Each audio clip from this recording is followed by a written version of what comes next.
it's because in 2022, with our Women Painting Women exhibition, Jenny's work strategy was included, and I know that, again, most of you saw the show, many of you read about the show, but during the run of that show, we noticed not only that Jenny Saville has the most incredible painting chops, but also we noticed that people were responding so much to her work. Almost every time I went into the back gallery, that triptych had people in front of it literally crying, talking about it, relating to it, all of these things. And it felt so special that when I knew that Sarah Howgate, the curator of this exhibition at the National Portrait Gallery, was beginning to think about organizing an exhibition at that time, it was a few years ago, I asked if we could be involved. And so that's how that happened, and we're so happy to have now this full survey after having had an introduction here a few years ago to Jenny's work. So the exhibition is hung loosely chronologically. This is out of chronology right off the bat. It's from 1999, but the reason is we really wanted to work hard to marry the right work to the right space in this building, and Jenny was very excited about that. This work is called Hyphen. It's one thing I like to think about in this painting is flesh. So like Jenny's articulation of flesh throughout this exhibition changes. She doesn't like to think of it as a continuum or as a shift. She says, and she said it to me just last week, my subject is always the same. It's the figure. So, it's just like what she does with that figure. But she's not looking back on what she did as she moves forward, really. She's just learning new things from each thing that she paints, and then those things go into the next thing. So this work, I read a quote from Jenny that says, it's just talking about flesh, and it says that flesh is alive, it can be abject, it can be flawed, it can be bruised, it can be vibrant, all these aspects of flesh. And so I think that that is really, like she really means that in her heart, like just exploring flesh is very important to her. Because she's British, people often say, and it's true, was she influenced, they ask if she was influenced by Lucian Freud or Auerbach or Francis Bacon. And yes, she definitely was, along with old masters like Titian and Tintoretto and Caravaggio, along with Rembrandt, along with Picasso. So her work is very much in dialogue with artists who came before her. But with Freud in particular, when people have asked her about that, he is an influence, but a big difference with Jenny's work, besides that they're two different artists and they have their own way of treating the figure, is mostly in Jenny's work you don't see sitters posed with a background or with like furniture. So this is a great example of that.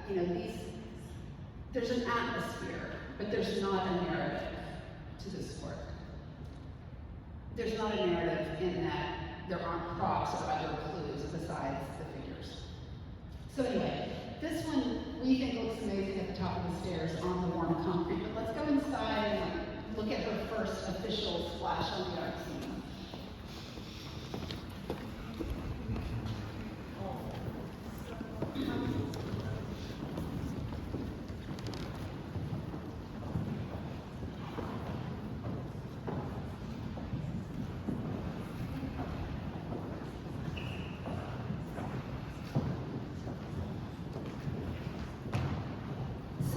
Jenny painted this painting propped, which is an early iconic work of hers when she was 21. It's pretty accomplished. It's pretty achieved for a 21-year-old. It's Jenny using herself as a model. I wouldn't always say that that means it's a self-portrait, but she's using herself as a model, and she's sitting on a Singer sewing machine. So, stool, not a sewing machine, sorry. The Singer sewing machine stool. And you see there's writing across the work. So again, no background to the work. It's Jenny, you see that close like I am, the eyes in this work almost follow you anywhere you go. And it's this position of empowerment. You see the head's also cropped at the top.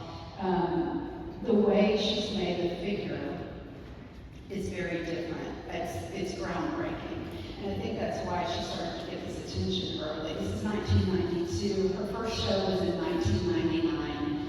And some of the other works in this gallery, in that first exhibition. But with this work, she's, again, referring to the British school who came before her and to old masters who came before her.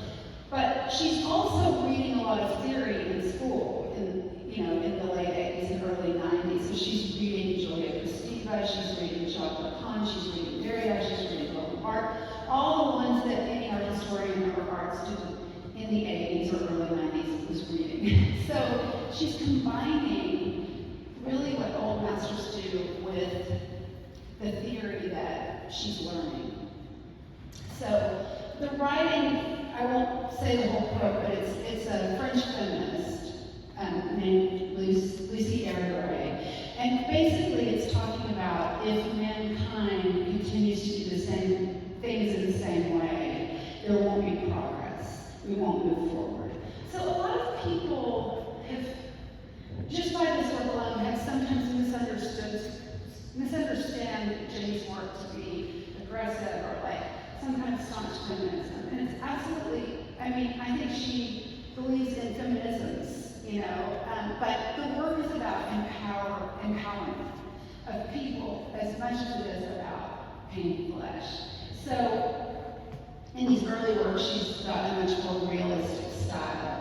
So she moves from works like this to works that you see across the room. The one straight across is called Rubens' Lap. So after Jenny's first exhibition, she moved to New York for a time. And then she started to become very influenced by artists like Willa Dufresne and other American artists, just the freedom that she felt that they had in their works. So this work, Rubens' Lap, can look very cubistic, but for her, it's one woman. So it's one woman from different angles, 3 times. And so when she comes to America, she's looking at American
it out onto a building offers. So you see a painting here called Bleach, and then you can see all the way through to the next gallery, a painting called Rosetta 2 that we'll talk about. And if you look this way, she just sort of fell in love with every moment to have a vista here. So the exhibition is heavily installed with that in mind, just as you walk through, that you can relate the works to each other. I want to stop here again to talk about this painting Reverse.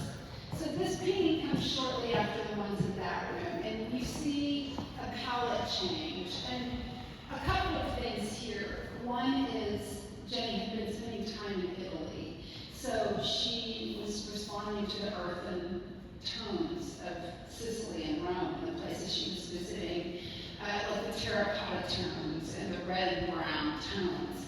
This is another example of her using herself as a model. And the work is called Reverse. So you see there's a mirror image here. And she was using the mirror, as she did in Proct, her very first work, to form the figure. But in this work, also using a photograph, so that she could begin to manipulate the color in a color photograph to figure out how she wanted that to look when it came to the painting. So she starts to use photography and other things as tools to make these paintings. So in this one, it's very sensual. We don't really know what's going on, but it feels very sensual. And I think, I don't know this for sure, but I think some of the criticisms or some of the questions about her early works, like, were they making someone ugly or beautiful or empowered or not, made her want to, even though it's a reverse image in a way because there's a mirror, but she kind of wanted to reverse that notion by making a painting that was really, really sensual on a level that maybe her earlier works hadn't gone to yet. Also in this room is Suspension, which is the body of a pig. Jenny has only made a few works that are not humans, but she really loved the idea of thinking about, after she had been involved with a plastic surgeon and studying medical books to look at anatomy, she began to think about how pig parts were starting to be used as replacements for humans, like in the heart and in the liver. And so she wanted to think about that notion of how we're animals too, and like the closest thing to human in terms of parts would be the pig, because of the reason that it's used for substitute for human parts. She, through her brother, had access to a pig farm, and this was a baby pig. So this painting, again, like it's about flesh, but you really start to see in this painting how it's also about abstraction. I mean, it's always about anatomy and the figure, but in this work, if you just take any part of it away from the whole, you have your own abstract painting in the middle of this pig's anatomy. And that, I think, is a huge accomplishment, and it also comes from looking at artists like Willem de Kooning in the US, and looking at, being influenced by artists in the US after her time in New York. So again, really combining realism with abstraction, which is, I can't imagine how you do that on this scale and with a pig's body. But the nipples are so well articulated, and like this fleshy part is so well articulated, and the hooves, but then also these the staining of the canvas and the drips, and working with gravity in a way that relates directly to de Kooning or Pollock, who painted on the floor and could manipulate the canvas and have like a third arm basically by using gravity. So Jenny starts to do this as well. The work behind us is tough subject matter. It's called Witness. Jenny was challenging herself with this work to do what old masters have done, which is take relevant subject matter of their time, like Caravaggio did and others, with Judas and Holofernes, or with the beheading of Goliath by David, or with the crucifixion of St. Peter, or the beheading of St. John the Baptist. Like all these things that Jenny knew were relevant at the time, they were painted by all the Renaissance masters. So she wanted to take something, challenge herself to take something relevant to our time and approach a brutal subject matter. So that's what she's doing with this painting. I think instead of moving that way, we'll move this way and then we can come back around.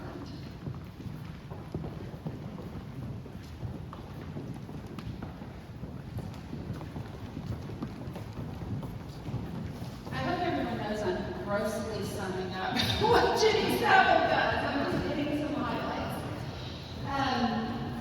This work called Fulcrum feels like a very important work. It is a very important work. She had not done anything on this scale before this one. So Fulcrum is like a pivotal point that holds the weight of something, like a wheelbarrow or a lever would hold something. And this work feels very much like a landscape or an architectural terrain or some kind of territory. In fact, the exhibition was called Territories, as much as it feels like a figure. So for this, Jenny's really using the photograph once again to basically make a collage of how she wanted this painting to look. You know, even the color, but also just the forms. So you can't necessarily you can make sense of the figures, but the idea is that it all just runs into each other and becomes these limbs, and becomes like a body and a landscape at the same time. When she talked about this painting, she talked about how on, in particular, white skin that she was painting at this time, she started to notice that like arms and faces are redder than the rest of the body. So just in general, not even when you're just hot or something like that. So she wanted to start to articulate that in this portrait of this woman multiple times. And you also see there's a structure below. You'll see that kind of plinth or riser often in her work. I think it's a reference to classical sculpture, or she has said it's a reference to classical sculpture. I also think it's a way of anchoring the figure on something that would help you articulate the weight of something or gravity once again. The image across from us is also one that we've added to the exhibition. It's in the collection of the Metropolitan Museum of Art. It's called Still. This is when Jenny was studying medical books, and again, like working with a plastic surgeon at that time. But she found this image and she thought it was just really beautiful. And again, like the sort of gravity of the face, you know, the mouth hanging down and the flesh. And she just really challenged herself to work out this image of this woman. You'll notice in these later, after the first room, a lot of the works become heads, neck, and shoulders, like the very first work that was at the top of the stairs. And then sometimes there's this moment of a full body once again. Let's move to the next room.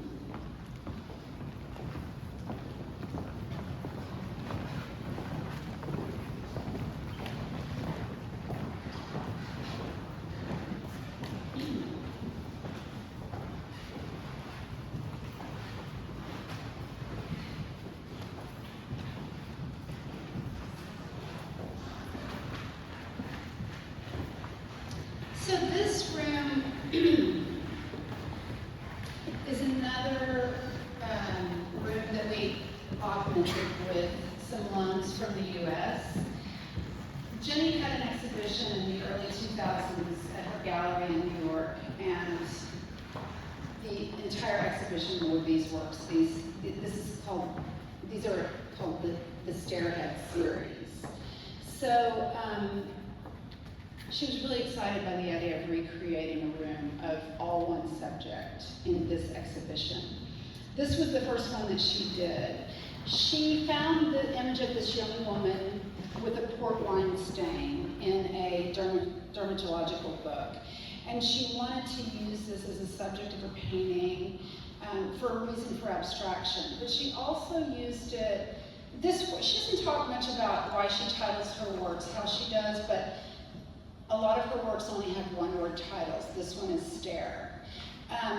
And she felt like that she was trying to undo the idea that this woman had been probably, stared at because of this big port wine stain on her face so much that Jenny kind of wanted to visually work that through in a serial way through a number of paintings and make it a reason, make the whole head a reason to experiment with abstraction. And also, by the seriality of this work, Jenny can move from this, which is very tightly painted in comparison to the rest of this room. So, in this image also you see all of the hair of this subject, and you don't see that again. You see a cropped head like she did in Propped. And it's because the hair takes up almost half of the canvas, and she wanted to focus on the face, not the hair. But it changes how you respond to this work. But she really loved the seriality of this because even look at the way the t-shirt is articulated here versus here versus here versus here, and the hair. It becomes this more automated thing, and for her this was such a joyful series because there was so much freedom in painting one thing over and over again. And she really loved the different varieties of what she could do with a face and what she could do with hair. She has said that this has been criticized a lot, or asked about a lot in the UK because seriality and portraiture don't go together. In the US, there's seriality, especially in minimalism, and it's a little more common. But these aren't really portraits for her necessarily. They're really about, articulating flesh. So I think she feels like they can be misunderstood, but for her, again, doing this taught her so much from one to the next about abstraction and the figure. And in fact, in these, she stopped building the anatomy of the head first, and she started to start with abstraction and then build the head around that, which is a completely different process than her early works. So this is what she's learning sort of as she goes, or how she's advancing her painting skills as she goes. And this is a collage, and it is one that for her is one of her most joyful paintings. You see in this one the hair is almost gone compared to the first one, the blue one. And also the t-shirt and the girl's lips and everything is more pared down, I guess, in a language, but completely energized as well. So let's go into the next room.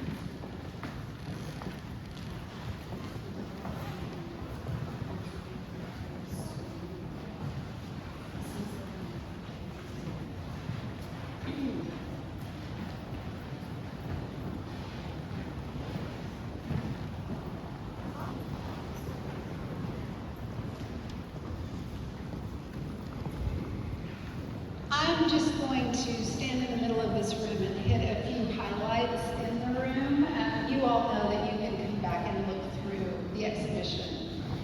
As soon as we're finished with this, you can look at things up close. I wanted to say that in this room, there are several things going on. These two drawings here were made. Jenny had the opportunity in Florence to work across several museums in Florence alongside Michelangelo and Da Vinci and other sort of responding to them. And a lot of this room is about that kind of thing, especially the works over here.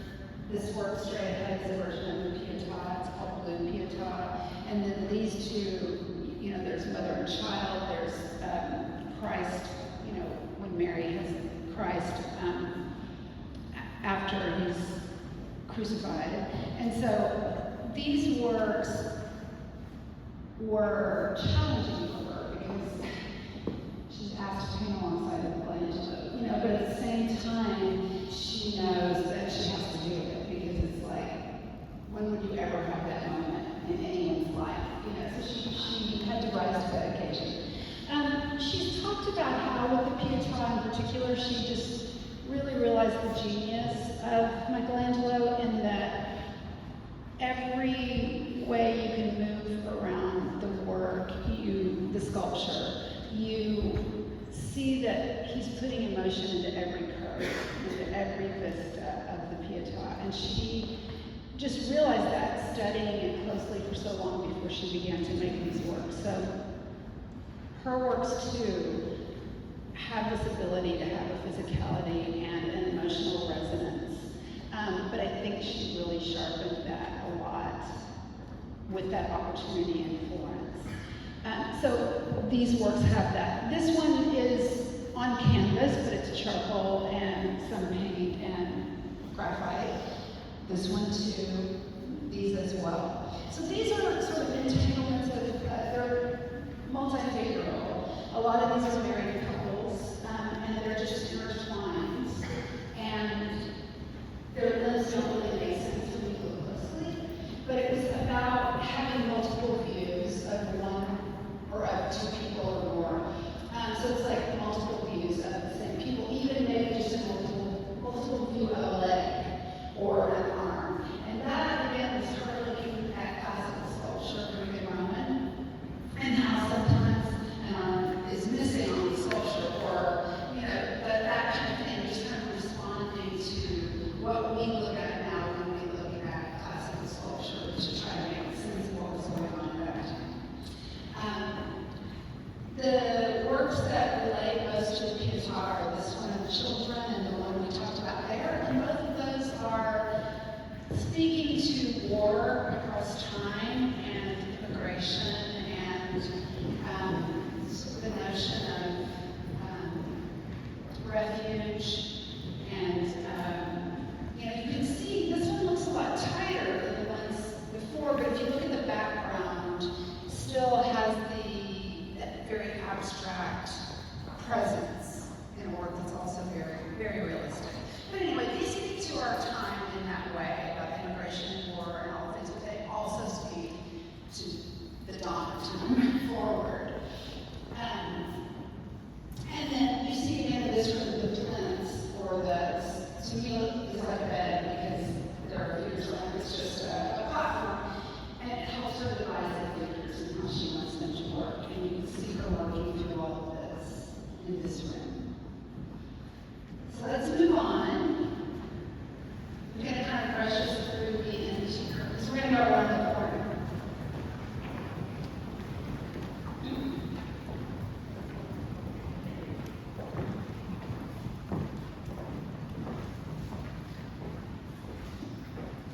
The works in this circle,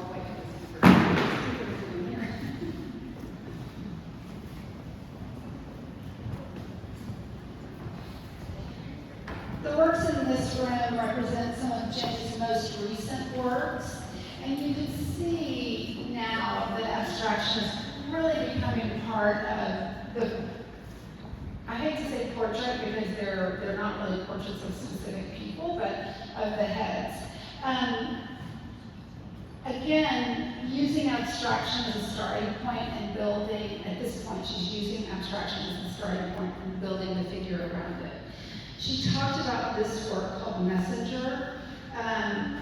You see the prism at the top and it's going through the sitter. That action was just happening in the room by accident when she's looking at the sitter.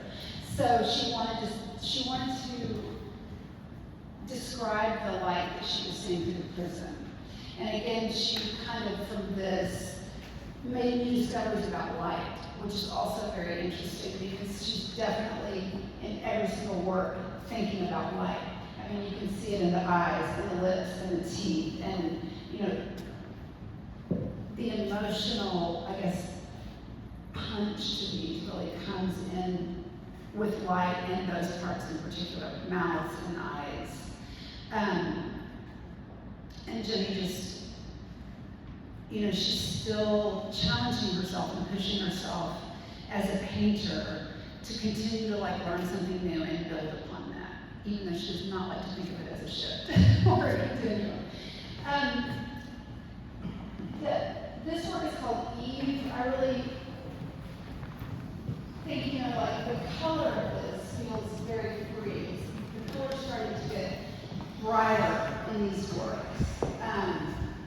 And in this work, it's like sweat and tears and everything sort of dripping down in the form of color. And tonally, she doesn't think of these as like not realism, you know, like she thinks of them as still realism, even with abstraction and colors that we don't naturally see when we look at other people. But tonally, she feels like the colors are all in each of us. And she just brings some of them to the forward more than others, you know. So that's another part of what she's doing with this series. We're gonna go around the corner and finish, just hit a couple of more rooms, and then we'll be finished and you guys can look around on your own.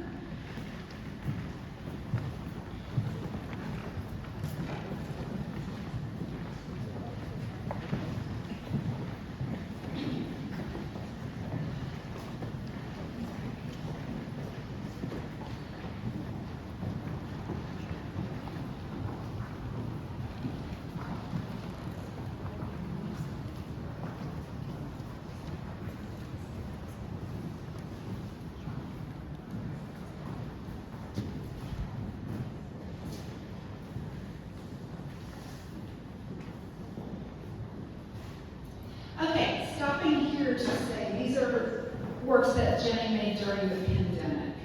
So she's thinking more about the virtual world here because we were all living on screens basically through the pandemic. So you see they have references to the figure, but they're collaged in such a way that relates to the virtual world or the digital world.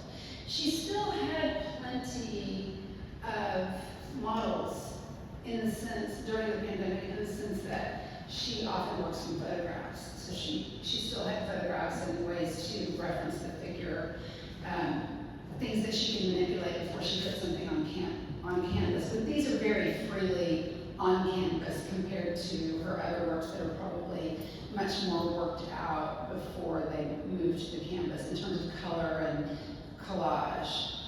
These were done probably in a more, like they look, a more urgent way. They have so much energy. But if you think about the analog way that her realism looks in the beginning of this exhibition to now, you very much feel the digital or virtual world, coming into the works. We're going to go down and stop in the gallery with 11 this way, with a painting in it that we didn't see before.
in this room, but the next room also has newer works in it.